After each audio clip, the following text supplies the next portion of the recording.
After 40, your problem is not a slow metabolism. It is blocked energy. You wake up tired even after a full night in bed. The fat around your waist feels resistant, almost strategic. Your hunger is unpredictable. Your focus fades in the middle of the afternoon. You start questioning your discipline. You train harder. You eat less. Nothing moves the way it used to. Here is the truth most people never hear. If your cells are not responding properly to insulin, you are not lacking effort. You are lacking access. Access to the very fuel you are consuming. Insulin is supposed to escort glucose into your cells so it can be converted into usable energy. When resistance develops, that signal weakens. Glucose stays in the bloodstream longer. The pancreas pushes out more insulin. Your body is surrounded by energy, yet your cells behave as if they are underfed. This is the paradox. You can be overnourished and biologically starving at the same time. After 40, this mismatch becomes louder. Hormonal shifts, reduced muscle mass, chronic stress, and sleep disruption amplify the signal distortion. What you feel as fatigue, cravings, and stubborn fat is often a communication breakdown at the cellular level. This video is not about blaming carbs. It is about restoring signal integrity. Because once cellular communication improves, energy follows. And when energy returns, everything changes. The truth about insulin resistance is uncomfortable because it is invisible. You cannot feel your mitochondria slowing down. You cannot see low-grade inflammation building inside tissues. You only experience the symptoms and misinterpret them as weakness. Insulin is not the villain of your story. It is the gatekeeper of cellular energy.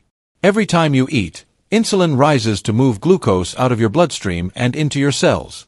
Inside those cells, mitochondria convert that glucose into ATP, the currency of life.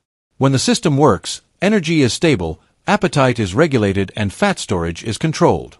Resistance changes the equation. The signal is sent, but the cell does not respond efficiently. It is like knocking on a door that used to open instantly, and now no one answers. So the body knocks louder. More insulin is released. Over time, tissues become even less responsive. This is not dramatic. It is gradual. And that is why it is dangerous. Chronic energy surplus plays a role. Constant snacking. Minimal muscular demand. Persistent stress. The body is flooded with fuel but rarely required to use it intensely. Mitochondria adapt to comfort. They become less efficient. Inflammation rises quietly. The metabolic engine loses flexibility. This is the energetic paradox of modern aging. You are not running out of fuel. You are losing the ability to switch between fuel sources and use them with precision. And this leads us to a critical question. If the issue is not just glucose levels but reduced metabolic capacity, what exactly are we losing after 40 that makes this spiral accelerate? The real mistake after 40 is not high glucose alone. It is the silent decline of metabolic capacity. Most people focus on blood sugar numbers. Few understand that what truly changes with age is your ability to process energy dynamically. This is called metabolic flexibility. When you are metabolically flexible, you can shift between burning glucose and burning fat without drama. Energy is stable. Hunger is predictable. Performance is consistent. After 40, three forces begin to erode that flexibility. First, muscle mass declines. Not dramatically at first, but steadily. Muscle is the largest sink for glucose disposal in the body. It acts as a reservoir, absorbing and storing energy when insulin signals. When muscle shrinks, that reservoir shrinks with it. Glucose lingers longer in the bloodstream. Insulin must rise higher to compensate. Second, physical inactivity reduces mitochondrial demand. Mitochondria respond to challenge. Without resistance training or intense muscular contraction, they down-regulate. Fewer mitochondria, lower oxidative capacity, less efficient fuel usage. Third, constant eating eliminates metabolic contrast. When insulin is elevated from morning to night, cells are never given the opportunity to resensitize. The signal becomes background noise. This is why muscle is the most underestimated anti-aging organ you have. It is not aesthetic. It is metabolic leverage. It protects insulin sensitivity. It stabilizes energy. It determines how you age. If declining capacity is the core issue, then the solution is not restriction. It is rebuilding demand. And that is where the cellular reset begins. The cellular reset begins when you stop trying to suppress symptoms and start rebuilding sensitivity. The first pillar is strategic strength training. When muscle fibers contract under load, they activate glucose transporters known as GLUT for independent of insulin. That means glucose can enter the cell even if insulin signaling is imperfect. This mechanical demand restores responsiveness.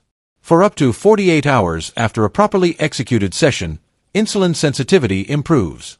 Mitochondria are stimulated to grow denser and more efficient. You are not just burning calories. You are upgrading infrastructure. The second pillar is an intelligent eating window. This is not about starvation. It is about reducing constant insulin stimulation. When you create defined periods without caloric intake, insulin drops to baseline. Cells regain signal clarity. Mild autophagic processes activate, cleaning damaged components. Metabolic contrast returns. The body remembers how to transition between fed and fasted states. The third pillar is deep sleep and cortisol regulation. Sleep restriction alone can induce acute insulin resistance within days.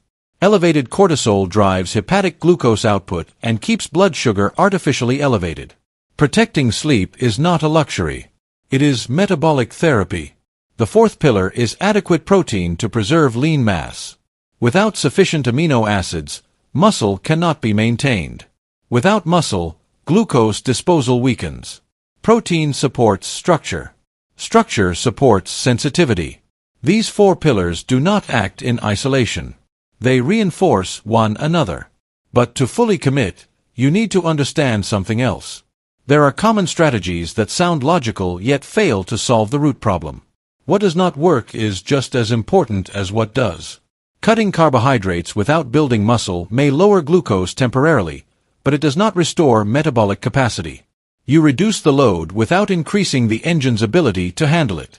The moment carbohydrates reappear in meaningful amounts, the same instability returns because the underlying tissue responsiveness was never rebuilt.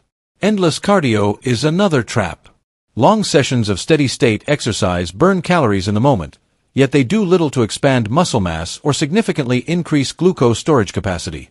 You may sweat more, but you do not necessarily become more metabolically resilient. Without progressive overload, the signal to upgrade mitochondria remains weak. Relying on isolated supplements creates false security. Berberine, chromium, or other compounds can modestly influence glucose handling, but they cannot compensate for insufficient muscle stimulus, fragmented sleep, or constant grazing. Biochemistry cannot override lifestyle architecture. The danger of these approaches is psychological. They create the illusion of action while preserving the original pattern. And patterns are what sustain resistance. If motivation is not enough and quick fixes fail, then the real transformation must occur at the level of behavior design. That is where biology meets discipline. Discipline is biology applied consistently. Insulin resistance does not reverse because you feel inspired for a week. It reverses because your environment and routines repeatedly send the same corrective signal. Motivation fluctuates. Systems endure. Start with a minimum viable structure. Fixed training days that are non-negotiable, even if the session is brief. Muscles respond to tension, not to duration alone. Predictable meal timing that creates metabolic contrast without obsessive restriction. A defined cutoff for food intake that protects the overnight drop in insulin. Sleep must be engineered. A consistent bedtime. Reduced light exposure at night. Clear boundaries around late work and digital stimulation. When sleep stabilizes, cortisol stabilizes. When cortisol stabilizes, glucose output becomes more controlled. Reduce friction in advance. Prepare protein sources ahead of time. Keep resistance bands or weights visible and accessible. Remove hyperpalatable snacks from immediate reach. Behavior follows environment more reliably than willpower. This is not extreme. It is strategic repetition. Over weeks, muscle mass begins to increase. Fasting insulin trends downward. Energy smooths out across the day. Cravings lose intensity. You feel less driven by food and more driven by purpose. At this point, the path splits. The same biology that can deteriorate can also strengthen. The direction depends on the signals you continue to send. After 40, there are two biological trajectories available to you. The first is passive decline. Energy remains unstable. Blood glucose drifts upward year after year. Fasting insulin climbs quietly. Visceral fat expands around organs.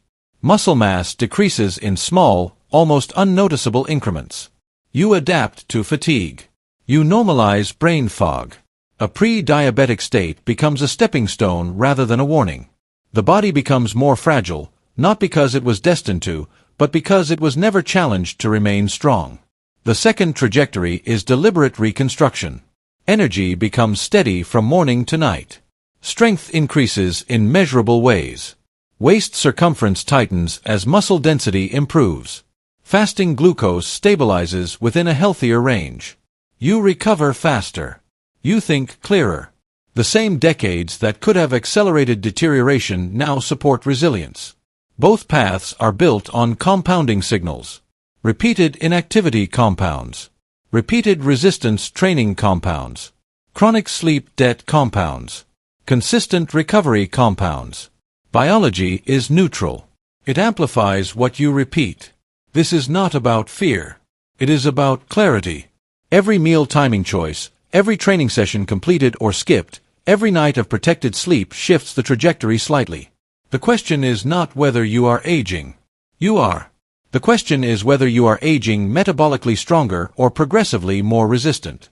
The final piece is understanding what all of this means in one clear directive. After 40, you do not need to accept decline. You need to restore cellular communication. Insulin resistance is not a moral failure. It is a signaling problem. When signals improve, physiology follows. When physiology improves, identity shifts. You stop seeing yourself as someone fighting your body and start operating as someone upgrading it. Strength training rebuilds your largest metabolic asset. Intelligent meal timing restores contrast. Deep sleep recalibrates hormonal rhythm. Adequate protein preserves the structure that protects your future. These are not trends. They are biological levers. The longer you delay, the more compensation your body must create. The sooner you act, the more reversible the process becomes. Cells respond to demand at any age, but they respond faster when you stop negotiating with comfort. Finally, understand this. Energy is not just about feeling awake. It is about extending functional years. It is about entering your 50s, 60s and beyond with strength, clarity and metabolic stability. If this message shifted your perspective, share it with someone who believes aging automatically means slowing down. Subscribe so you can continue learning how to train your biology with precision. And comment your age and the biggest metabolic challenge you are facing right now. Awareness is the first signal. Action is the next. This is where the reset begins.